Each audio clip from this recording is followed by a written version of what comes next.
Fermeri gjeti vezë në fush. Kur ato çelën, ai e mbylli të gjithë fermën e tij. Një fermer gjeti 10 vezë çuditshme në një trung peme, dhe kur ato çelën, ai u detyrua të mbyllte të gjithë fermën e tij.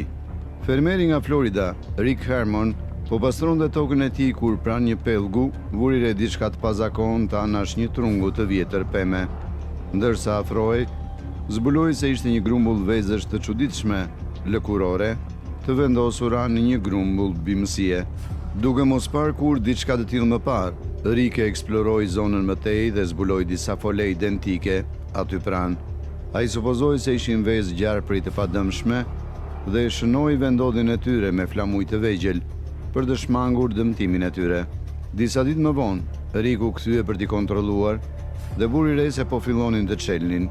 Kur e shtar, ai u përkul më afër për të parë më mirë krijesat që po dilnin, por shpreha e tij ndryshoi menjëherë nga magjepsja në tmerr. Brenda pak sekondash, ai vrapoi përsëri në shtëpinë e tij në fermë dhe bëri një telefonat emergjente për të mbyllur të gjithë fermën e tij. Vezët ishin vezë aligatorësh nga disa aligator femra që kishin pretenduar pellgun e Rickut në territorin e tyre.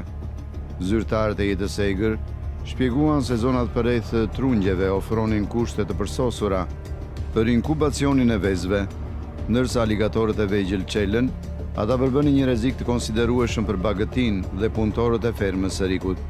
Pas këshillimit me ekspertët, Rickut i u desh të pezullonte operacionet e tij në fermë, ndërsa profesionistët zhvendosën aligatorët e vegjël dhe kërkuan për aligatorët nëna, që me shumë mundësi ishin ende në pronën e tij.